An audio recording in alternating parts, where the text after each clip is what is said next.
Hello friends, tech tips and tricks Malayalam എന്ന നമ്മുടെ YouTube ചാനലിലേക്ക് സ്വാഗതം. 2025 ഐഫോണിൻ്റെ പോപ്പുലാരിറ്റി എല്ലാം കുറഞ്ഞിട്ടുണ്ടോ? ഇതിനെക്കുറിച്ചാണ് നമുക്ക് ഇന്നത്തെ വീഡിയോയിൽ നോക്കുന്നത്. ഒരുപാട് പേർ ഐഫോൺ എല്ലാം ഇഷ്ടപ്പെടുന്നവരുണ്ട്. ഇത്തരത്തിൽ ഞാനും ഐഫോൺ എല്ലാം യൂസ് ചെയ്യുകയും ഈ ഒരു ഐഫോൺ എല്ലാം ഇഷ്ടപ്പെടുന്ന ഒരാൾ തന്നെയാണ്. എങ്കിലും നമ്മൾ മനസ്സിലാക്കേണ്ട ഒരു കാര്യം, നേരത്തെ ഉണ്ടായിരുന്ന ആ ഒരു പോപ്പുലാരിറ്റിയിൽ നിന്നും ഇപ്പോൾ നമുക്ക് ഐഫോൺ അത്രത്തോളം പോപ്പുലർ ആണോ, അല്ലെങ്കിൽ അത്രത്തോളം പോപ്പുലാരിറ്റി എല്ലാം ഉണ്ടോ, ഇതിനെക്കുറിച്ചെല്ലാമാണ് നമ്മൾ ഡിസ്കസ് ചെയ്യുന്നത്.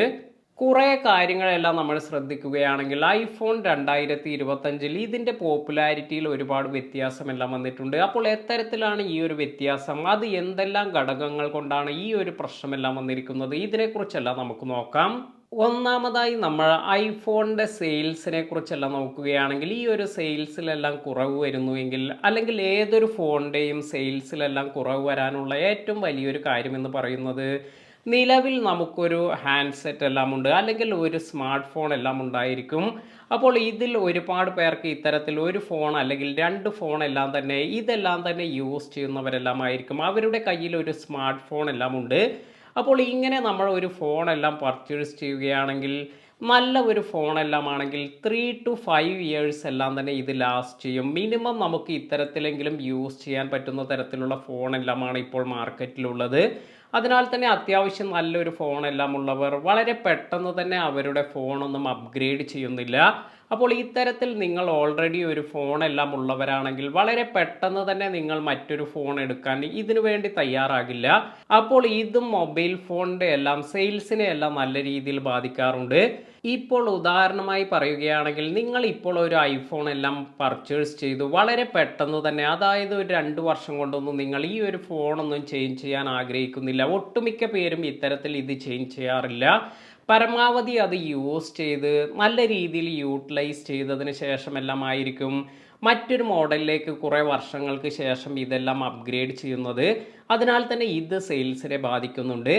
എന്നാൽ ഇങ്ങനെ അല്ലാതെ ട്രെൻഡിനനുസരിച്ച് മൊബൈൽ ഫോൺ എല്ലാം മാറ്റുന്നവരുമുണ്ട്. ഇപ്പോൾ പുതിയ ഒരു മോഡൽ വരാൻ ഇരിക്കുമ്പോൾ, അല്ലെങ്കിൽ പുതുതായി ഒരു മോഡൽ വരുന്നു എന്ന് കാണുമ്പോൾ പഴയ മൊബൈലെല്ലാം വിറ്റ് വളരെ പെട്ടെന്ന് തന്നെ അതിലേക്ക് അപ്ഗ്രേഡ് ചെയ്യുന്നവർ, അപ്പോൾ അങ്ങനെയുള്ളവരും നമുക്ക് നിലവിൽ കാണാൻ സാധിക്കും. എങ്കിൽ കൂടി ഇത്തരത്തിൽ നമുക്ക് ഓരോ വർഷം കൂടുമ്പോഴും ഒരുപാട് മോഡൽസ് എല്ലാം വരുന്നുണ്ട്. അതായത് ഇപ്പോൾ ഐഫോണിൻ്റെ തന്നെ പല മോഡൽസ് എല്ലാം വരുന്നു.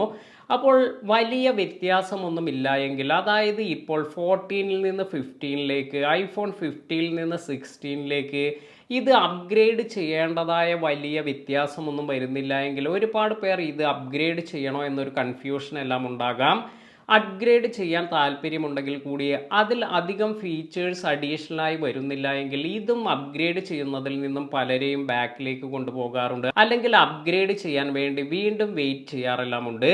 അപ്പോൾ ഇത്തരത്തിലുള്ള ഒരു കാര്യം തന്നെയാണ്. അതായത് നമുക്ക് ഇപ്പോൾ അപ്ഗ്രേഡ് ചെയ്യണമെന്ന് തോന്നിയാലും അധികം ഫീച്ചേഴ്സ് ഒന്നും വന്നിട്ടില്ല. അപ്പോൾ ഇത്തരത്തിൽ അപ്ഗ്രേഡ് ചെയ്യണമെങ്കിൽ ആദ്യം നമ്മുടെ ഫോണിലുള്ള ഡാറ്റാസ് എല്ലാം തന്നെ ഇതെല്ലാം തന്നെ ബാക്കപ്പ് ചെയ്യണം. അതുപോലെ നമ്മുടെ കോണ്ടാക്ട്സ് എല്ലാം ഇതെല്ലാം തന്നെ നമ്മൾ ബാക്കപ്പ് ചെയ്ത് ഇത്തരത്തിൽ നമുക്കൊരു പുതിയ ഫോൺ ഇത് എടുത്തതിന് ശേഷം അതിൽ വീണ്ടും ഈ കാര്യങ്ങളെല്ലാം സെറ്റ് ചെയ്യണം. ഇങ്ങനെയുള്ളൊരു കാര്യമുള്ളത് കൊണ്ട് തന്നെ വലിയ രീതിയിൽ എന്തെങ്കിലും വ്യത്യാസമെല്ലാം, അല്ലെങ്കിൽ അപ്ഗ്രേഡ് ചെയ്യേണ്ടതായ ഫീച്ചേഴ്സ് എല്ലാം വരുമ്പോഴായിരിക്കും ഒരുപാട് പേർ അവരുടെ ഫോണെല്ലാം അപ്ഗ്രേഡ് ചെയ്യുന്നത്. അപ്പോൾ ഇതും ഒരു റീസണാണ് നമുക്ക് ഇത്തരത്തിൽ ഈ ഒരു സെയിൽസിനെ എല്ലാം തന്നെ ബാധിക്കുന്നതിൽ. ഇനി മറ്റൊരു കാര്യം നമുക്ക് എടുത്തു പറയേണ്ടതായി വരിക, ഇൻഫ്ലേഷൻ അതുപോലെ എക്കണോമിക് ഫാക്ടേഴ്സ് എല്ലാമാണ്.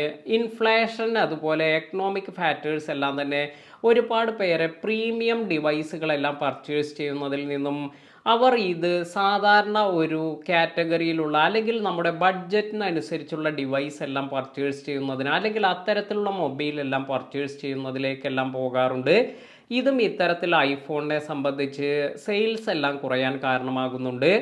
ഇനി നമ്മൾ സ്ട്രോങ് ആയ മറ്റൊരു പോയിന്റ് എന്ന് പറയുന്നത്, നേരത്തെ എല്ലാം നമ്മൾ കുറേ വർഷങ്ങൾക്ക് മുമ്പ് ഐഫോണിൻ്റെ ഏതെങ്കിലും ഒരു മോഡൽ വരിക എന്ന് പറഞ്ഞാൽ അത് എല്ലാവരും വളരെയധികം കാത്തിരിക്കുന്ന ഒരു കാര്യമെല്ലാം ആയിരിക്കും. കാരണം അതിൻ്റെ ഫീച്ചേഴ്സ് ആണെങ്കിലും, അതുപോലെ അതിൻ്റെ ക്യാമറ ക്ലാരിറ്റി, വീഡിയോ ക്ലാരിറ്റി, ഇങ്ങനെയുള്ള ഒരുപാട് ഫീച്ചേഴ്സ് എല്ലാം തന്നെ മറ്റു ഫോണിൽ നിന്നും എല്ലാം, അതായത് മാർക്കറ്റിൽ അവൈലബിൾ ആയ ഏതൊരു ഫോണിനെക്കാട്ടിലും മികച്ചു നിൽക്കുന്ന തരത്തിലുള്ളതെല്ലാമായിരുന്നു.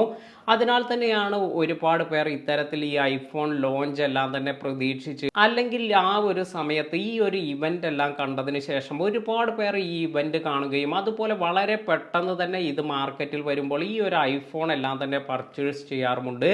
എന്നാൽ നിലവിലെ സ്ഥിതി ഇത് ഒരുപാട് മാറിയിട്ടുണ്ട്. ഇനി ഏറ്റവും എടുത്തു പറയേണ്ട മറ്റൊരു കാര്യം എന്ന് പറയുന്നത് ആൻഡ്രോയിഡിൻ്റെ കോമ്പറ്റീഷൻ എല്ലാം തന്നെയാണ്. ആൻഡ്രോയിഡിലുള്ള സാംസങ് ആയാലും ഇനി ഷവോമി ആയാലും അതുമല്ലെങ്കിൽ വൺ പ്ലസ് ആയാലെല്ലാം തന്നെ ലോവർ പ്രൈസിന് നല്ല ക്വാളിറ്റി മൊബൈൽ എല്ലാം നൽകുന്നുണ്ട്. അതിനാൽ തന്നെ ഇത്തരത്തിൽ ഒരുപാട് പേർ പ്രീമിയം മൊബൈലിലേക്കൊന്നും പോകാതെ കുറഞ്ഞ റേറ്റിൽ നല്ല രീതിയിൽ ഫെസിലിറ്റീസ് എല്ലാമുള്ള, അല്ലെങ്കിൽ അത്യാവശ്യം നല്ല ഒരു ഫോൺ എല്ലാം തന്നെ പർച്ചേസ് ചെയ്യാൻ സാധിക്കുന്നത് കൊണ്ട് തന്നെ ഇത്തരത്തിൽ ഐഫോണിലേക്ക് പോകാതെ ഇങ്ങനെയുള്ള മൊബൈൽ എല്ലാം പർച്ചേസ് ചെയ്യാറുണ്ട്. ഇപ്പോൾ നിങ്ങൾ സാംസങ്ങിൻ്റെ പ്രീമിയം മൊബൈൽ ഫോൺ എല്ലാം എടുക്കുകയാണെങ്കിൽ ഇതെല്ലാം തന്നെ ഐഫോണിൻ്റെ ഫീച്ചേഴ്സും അതുപോലെ ഇതുമായി നല്ല രീതിയിൽ കോമ്പറ്റേറ്റ് ചെയ്യാൻ പറ്റുന്ന തരത്തിലുള്ള ഫോണുകളെല്ലാമാണ് മാർക്കറ്റിലുള്ളത്. അതിനാൽ തന്നെ ഇത് നമ്മൾ ഒരു രണ്ട് ത്രാസിൽ വയ്ക്കുകയാണെങ്കിൽ ഏകദേശം ബലാബലം നിൽക്കുന്ന കാര്യമായിരിക്കും. അതായത് ഇവിടെയും ഇതുപോലെ രണ്ട് ഭാഗത്തും ഒരുപോലെ നിൽക്കുന്നതായിരിക്കും. അപ്പോൾ അത്രയും കസ്റ്റമർ ബേസ് ഇപ്പോൾ നിങ്ങൾക്ക് ആൻഡ്രോയിഡ് ഫോണിലും അതുപോലെ നിങ്ങൾക്ക് ഐഫോണിൻ്റെ സെയിലിലും കാണാൻ സാധിക്കും. അതിനാൽ തന്നെയാണ് 2025 ഐഫോൺ ആ ഒരു പോപ്പുലാരിറ്റിയിൽ വ്യത്യാസമെല്ലാം വന്നിരിക്കുന്നത്. സ്ട്രോങ് ആയ ഒരു കോമ്പറ്റീഷനാണ് ഇവിടെ സാംസങ്ങിൻ്റെ ഭാഗത്തു നിന്നെല്ലാം വന്നിരിക്കുന്നത്. അതുപോലെ ചില രാജ്യങ്ങളെല്ലാം എടുക്കുകയാണെങ്കിൽ ഇപ്പോൾ നിങ്ങൾക്ക് ചൈനയിലെല്ലാം തന്നെ അവിടുത്തെ ഗവൺമെൻറ് സ്റ്റാഫുകൾക്കെല്ലാം ഇത്തരത്തിൽ ഐഫോൺ എല്ലാം യൂസ് ചെയ്യുന്നതെല്ലാം റെസ്ട്രിക്റ്റ് ചെയ്തിട്ടുണ്ട്. അതിനാൽ തന്നെ അവിടെയുള്ള ഒരുപാട് പേർ ഐഫോണിൽ നിന്നും മറ്റു ബ്രാൻഡുകളായ, ഇപ്പോൾ അവരുടെ തന്നെ ബ്രാൻഡായ ഹുവാവേ ഇത്തരത്തിലുള്ള ഈ ഒരു മൊബൈലിലെല്ലാം പർച്ചേസ് ചെയ്യുന്നുണ്ട്. അതിനാൽ തന്നെ ഐഫോണിൻ്റെ ഡിമാൻഡ് അവിടെ വളരെയധികം കുറഞ്ഞു വരുന്നുണ്ട്. ഇതും ഐഫോണിൻ്റെ സെയിൽസിനെ എല്ലാം നല്ല രീതിയിൽ എഫക്റ്റ് ചെയ്തിട്ടുള്ളതാണ്. അതുപോലെ ഹുവാവേ മേറ്റ് 60 എന്ന മോഡലെല്ലാം വന്നതിന് ശേഷം ഇത് അവരുടെ തന്നെ ചിപ്സെറ്റ് എല്ലാം യൂസ് ചെയ്ത് ഇറക്കിയ മൊബൈൽ ആയതുകൊണ്ട് തന്നെ ഒരുപാട് പേർ ഈ ഒരു ബ്രാൻഡ് എല്ലാം തന്നെ അവിടെ യൂസ് ചെയ്യുന്നുണ്ട്. അപ്പോൾ ഈ ഒരു കാര്യങ്ങളെല്ലാം തന്നെ ഐഫോണിൻ്റെ പോപ്പുലാരിറ്റി നഷ്ടപ്പെടുത്തുന്നതിന് അല്ലെങ്കിൽ ഇതിൻ്റെ സെയിലിനെ എല്ലാം നല്ല രീതിയിൽ ബാധിക്കാൻ കാരണമായിട്ടുണ്ട്. ഇനി എന്തായിരിക്കും മറ്റു ചില ഫാക്ടേഴ്സ് എല്ലാം തന്നെ ഐഫോണിൻ്റെ ഈ ഒരു പോപ്പുലാരിറ്റി എല്ലാം നഷ്ടപ്പെടുന്നതിൽ, അല്ലെങ്കിൽ ഇത്തരത്തിൽ ഈ സെയിൽസിലെല്ലാം വ്യത്യാസമെല്ലാം വരുന്നതിൽ, അല്ലെങ്കിൽ ഈ കോമ്പറ്റേറ്റേഴ്സ് എല്ലാം തന്നെ വളരെ മുന്നിലേക്ക് വരുന്നതിൽ എന്തെല്ലാം ഫാക്ടേഴ്സ് ആയിരിക്കും വന്നിരിക്കുന്നത്? ഇത് ഏറ്റവും ഇമ്പോർട്ടൻ്റ് ആയ മറ്റൊരു കാര്യം എന്ന് പറയുന്നത് ഇന്നോവേഷൻ ആണ്. അതായത് നമ്മുടെ ഐഫോണിൻ്റെ ഫീച്ചേഴ്സിലെല്ലാം തന്നെ ഇത്തരത്തിൽ ഇന്നോവേറ്റീവായ ഒരുപാട് കാര്യങ്ങളൊന്നും വളരെയധികം അപ്ഗ്രേഡബിളായി കാണുന്നില്ല. ചെറിയ ചെറിയ കാര്യങ്ങളെല്ലാമാണ് പുതിയ ഒരു മോഡലെല്ലാം നമ്മൾ പർച്ചേസ് ചെയ്യുമ്പോൾ അതിൽ നമുക്ക് ആ ഫീച്ചറായെല്ലാം ലഭിക്കുന്നത്. അതിൽ പല ഫീച്ചേഴ്സും നമുക്ക് നേരത്തെ തന്നെ ആൻഡ്രോയിഡ് മൊബൈലിലെല്ലാം ഉള്ള ഫീച്ചേഴ്സ് എല്ലാം ആയിരിക്കും കുറച്ച് വർഷങ്ങളെല്ലാം കഴിഞ്ഞായിരിക്കും ഈ ഒരു കാര്യമെല്ലാം ഐഫോണിലെല്ലാം വരുന്നത്. അതിനാൽ തന്നെ ഒരുപാട് പേർ ഏറ്റവും അപ്ഗ്രേഡ് ആയിട്ടുള്ള, അല്ലെങ്കിൽ ഏറ്റവും പെട്ടെന്ന് തന്നെ ഈ ഒരു സർവീസ് എല്ലാം ലഭിക്കുന്ന തരത്തിലുള്ള മൊബൈലെല്ലാം പർച്ചേസ് ചെയ്യാൻ ആഗ്രഹിക്കുന്നു. അപ്പോൾ അങ്ങനെയുള്ള കാര്യങ്ങൾ കൊണ്ടും ഇത്തരത്തിൽ ഐഫോണിൻ്റെ ഡിമാൻഡിലെല്ലാം കുറവ് വരാം. ഇത് മാത്രമല്ല, ഐഫോണിൻ്റെ പ്രൈസിങ് എല്ലാം നോക്കുകയാണെങ്കിൽ നമുക്ക് ഇന്ത്യയിലെല്ലാം തന്നെ ഇത്തരത്തിൽ ഐഫോൺ എല്ലാം പർച്ചേസ് ചെയ്യണമെങ്കിൽ നല്ല രീതിയിലുള്ള നല്ല ഒരു പ്രൈസ് എല്ലാമാണ് വരുന്നത്. അതിൽ അത്യാവശ്യം ടാക്സ് എല്ലാം പോയതിനു ശേഷം നല്ല രീതിയിലുള്ള ഒരു പ്രൈസ് എല്ലാമാണ് ഇന്ത്യയിൽ വരുന്നത്. ഇതെല്ലാം തന്നെ പലവിധ ആളുകളെയും അല്ലെങ്കിൽ ഇത്തരത്തിൽ കസ്റ്റമേഴ്സിനെ എല്ലാം തന്നെ ഇത് വീണ്ടും ചിന്തിക്കുന്നതിനെല്ലാം ഇടയാക്കുന്നുണ്ട്. കാരണം ഇതിൽ ഇത്രയും പ്രൈസ് ഒന്നും ഇല്ലാതെ തന്നെ ഏകദേശം ഇതിൻ്റെ ഫീച്ചേഴ്സ് എല്ലാം ലഭിക്കുന്നു, അല്ലെങ്കിൽ ഇതിലും മികച്ച ഫീച്ചേഴ്സ് എല്ലാമുള്ള ഒരുപാട് ഫോണുകളെല്ലാം മാർക്കറ്റിൽ അവൈലബിൾ ആണ്. അപ്പോൾ ഈ ഒരു ഇന്നോവേഷൻ്റെ കുറവ് ഇത് നല്ല രീതിയിൽ ഐഫോണിനെ ബാധിച്ചിട്ടുണ്ട് എന്ന് പറയാം. എന്നാൽ ഇത്തരത്തിൽ ഈ ഹാർഡ്വെയറിലുള്ള അല്ലെങ്കിൽ ഇങ്ങനെ ഇന്നോവേറ്റീവായ ഒരുപാട് കാര്യങ്ങളൊന്നും ചെയ്യുന്നില്ല എങ്കിലും ഐഫോൺ കൂടുതലായി എനിക്ക് തോന്നുന്നത് കോൺസെൻട്രേറ്റ് ചെയ്യുന്നത് സബ്സ്ക്രിപ്ഷൻ സർവീസിൽ, അല്ലെങ്കിൽ ആപ്പിൾ മ്യൂസിക്, ആപ്പിൾ TV അതുപോലെയുള്ള മറ്റു പല മേഖലകളിലും, അതായത് മാസം സബ്സ്ക്രിപ്ഷൻ എല്ലാം ലഭിക്കുന്ന തരത്തിലുള്ള സർവീസുകൾ, അതിൻ്റെ എല്ലാം തന്നെ പോപ്പുലാരിറ്റിക്ക് വേണ്ടി അല്ലെങ്കിൽ അതിൻ്റെ എല്ലാം വളർച്ചയ്ക്ക് വേണ്ടിയാണ് കൂടുതലായി ഇപ്പോൾ ഐഫോൺ കോൺസെൻട്രേറ്റ് ചെയ്തിരിക്കുന്നത്. അതിനാൽ തന്നെ ഒരുപാട് പേർ ഇത്തരത്തിൽ മാസം സബ്സ്ക്രിപ്ഷൻ എല്ലാം എടുക്കുകയാണെങ്കിൽ, അല്ലെങ്കിൽ ക്വാർട്ടർലി അല്ലെങ്കിൽ ഇയർലി സബ്സ്ക്രിപ്ഷൻ എല്ലാം എടുക്കുകയാണെങ്കിൽ അതിൽ നിന്നും നല്ല ഒരു വരുമാനം എല്ലാം ഉണ്ടാക്കാനും ഐഫോണിന് സാധിക്കും. ഇപ്പോൾ നിങ്ങൾ ആപ്പിൾ മ്യൂസിക് എല്ലാം തന്നെ ഇതെല്ലാം തന്നെ സബ്സ്ക്രൈബ് ചെയ്തിട്ടുണ്ട് എന്ന് വയ്ക്കുക. അപ്പോൾ നിങ്ങൾ ആ ഒരു ഫീച്ചർ എല്ലാം യൂസ് ചെയ്യുന്നതിന് നിങ്ങൾ ഒരു പേയ്മെൻ്റ് എല്ലാം കൊടുക്കുകയാണെങ്കിൽ ഇങ്ങനെ ഒരുപാട് ഐഫോൺ യൂസ് ചെയ്യുന്നവർ ഈ ഒരു സബ്സ്ക്രിപ്ഷൻ എല്ലാം എടുക്കുകയും അതുവഴി നല്ലൊരു എമൗണ്ട് എല്ലാം ഇതെല്ലാം നേടിയെടുക്കാനും ഐഫോണിന് സാധിക്കും, അല്ലെങ്കിൽ അവരുടെ യൂണിറ്റിന് സാധിക്കുന്നുണ്ട്.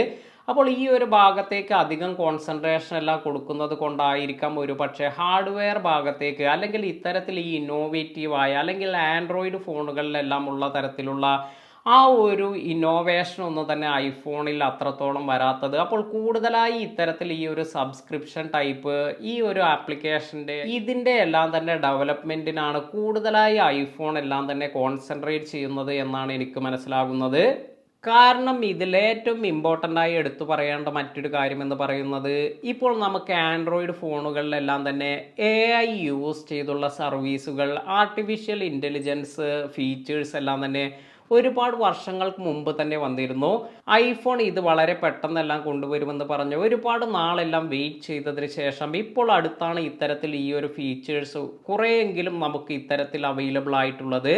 അതിനാൽ തന്നെ ഈ ഒരു ഇന്നോവേഷൻ്റെ ലാക്കിംഗ് എല്ലാം തന്നെ, അല്ലെങ്കിൽ ഇത്തരത്തിൽ ഈ ഒരു സ്പോട്ടിൽ നമുക്ക് ഈ ഒരു കാര്യമൊന്നും ലഭിക്കാത്തത് കൊണ്ട് തന്നെ ഒരുപാട് പേർ ആൻഡ്രോയിഡ് ഫോണിലേക്ക് അല്ലെങ്കിൽ മറ്റു പല സർവീസുകളിലേക്കെല്ലാം പോകുന്നുണ്ട്. ഇതിൽ കൂടുതലായി നിങ്ങൾക്ക് ഐഫോണിൻ്റെ പോപ്പുലാരിറ്റി എല്ലാം കുറയുന്നതിന് കാരണമായ എന്തെങ്കിലും പോയിന്റ് എല്ലാം നിങ്ങൾക്ക് നിങ്ങളുടെ മൈൻഡിലെല്ലാം തോന്നുന്നുണ്ടെങ്കിൽ ഇത് താഴെ കമൻറ്റ് ചെയ്യുക. വീഡിയോ ഉപകാരപ്പെട്ടുവെങ്കിൽ ലൈക്ക് ചെയ്യാനും മറ്റുള്ളവർക്ക് ഷെയർ ചെയ്ത് കൊടുക്കാനും മറക്കാതിരിക്കുക. പുതിയ അറിവുകളുമായി മറ്റൊരു വീഡിയോയിൽ കാണാം. താങ്ക്